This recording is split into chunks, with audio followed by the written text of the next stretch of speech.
Hello, friends, and welcome to my 22nd virtual authors event.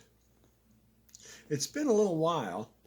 I've been real busy, and I think you have too, with all the holidays and all the rest and everything. And I have worked real hard to put together a beta copy of my book, the third book in the series. And that's what I'm going to talk to you about today. As you can tell, it's nearly Christmas.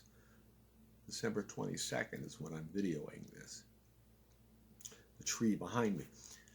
I thought it would be an interesting change. It helps me to pick out one video from another when the background is different. I've spoken many times over the steps that I take in order to create a book. And I have mentioned on occasion beta copies, beta readers, and you're wondering what on earth that is. Well, a beta copy is a manuscript that isn't ready to be published yet. I typically run off a copy after the first editorial review, before it goes back to the editor again. I do that to make sure that what I see as a functioning story meets readers' ideas, or acceptance, shall we say. And so this book is rather large, and I went about it differently than before. This is a beta copy of With the Sun's Rising, which is the title I've selected for this book. And this time I've had it printed by a local printer because, as you can tell, it's big. The manuscript was 646 pages, double-spaced. This is spaced at 1.5 space lines, and so it was 450 or something thereabouts. So what do I do with these things? Well, I select some readers, people who have read. Actually, all my readers have read the other two books, so they have an idea of the kind of writing I do, and they were anxious, just as most of you may be, or some of you may be, for this book to come out. Friends, it's still a long ways to go. But anyway, so I picked five readers for this project. I contacted them and distributed these copies. I had 5 of these printed off in Plymouth, and I distributed these to these people that have, honestly, over the years of working with them, have become friends. And they are acquainted with what I ask, because I've asked them before. And they know that I have to get this back, these copies back. And the first one has returned to me, and I am expecting 2 more in the next 10 to 15 days. So what does a beta reader do? Now, each writer, I would think each writer has a different idea of what they'd like their beta readers to do. Let's turn it so you can see it. A little promotion doesn't hurt.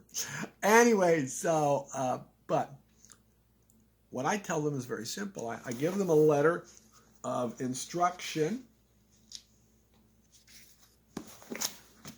which is the second page here, of what I'd want them to do. So they have something to read that lets them know what I'm looking for. And they're to read this. Typically, I give them 30 days. Because Christmas, holidays, and all the rest is all thrown together, I gave them 45. I expect them all back before then. But in any case, when they read this, I'm not asking for proofreading, grammar checks, sentence structure failure, any of those things. Because I have my editor, hello Christina, I have my editor for those things. What I'm asking for is the feeling of the story, plot, and character, and setting. Does the story work as it is written? And when they finish, they come to the back, and I have made a questionnaire. It's 8 pages, 46 questions. They're all true and false, or multiple choice, all the way through. And they're not required to answer any or all of them. There's space for a comments at the end. But what I asked them are questions, and why don't I read a few? Have you read Misty Creek? That's the first one. And then, how does it compare? Do you see that the story continues as it goes? Do you recognize, or has, in your opinion, that Elizabeth, the primary character, has she grown in any way? And was Matthew believable? Here's another one. I added a character, and I won't go into this because I won't be a spoiler alert. And here on question 16, did the descriptions of the valley of Misty Creek, of the lake, the mill, the schoolhouse, and other areas, in your opinion, succeed? You see, these are the questions I want to know. This is what I feel these people are qualified to tell me. Is the pace too fast?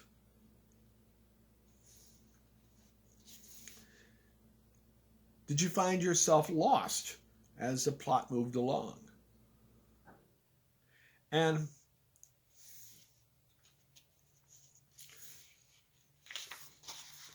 things of that nature. And then at the very end, this reader wrote me most of a page of comments about their impressions of the story. Now you can imagine when you just see this that there's a lot of work that I have put into this. And friends, there's a lot of work yet to do. If I achieve one thing, achieve is the word I was looking for. If I achieve one thing through these videos is that we recognize the work that an author does to write a book. Now, other authors may not have as much difficulty to accomplish what I've done. It may be much more natural, go much quicker. But in this, only author I can speak for is myself. And there's thousands and thousands of hours to get to this point. And there'll be 1,000 hours or more before I'm finished. I say that because we sometimes imagine that the book we pick up at the bookstore or the library or given to us as a gift at Christmas, because books make wonderful gifts. Trust me, I really think books make wonderful gifts. That the writer sat down on a Tuesday and 3 weeks later, he is sending it off to his agent or his publisher. It doesn't work that way, friends. There are some authors that can do a book or a book and a half a year. But most spend years in the process. I expect before I'm done I'll have 4 years of my writing time, most of my writing time anyway, wrapped up in this book. I've used my 10 minutes. And so, as the Christmas tree behind me reminds, this is a special holiday. And I hope that you're able to share it this year with your family and dear friends. That Christmas is different than it was last year, because last year's Christmas was difficult for most of us.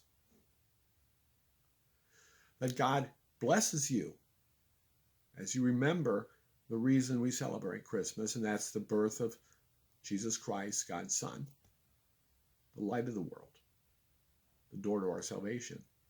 And so, Merry Christmas. Until next time, friends. Good day.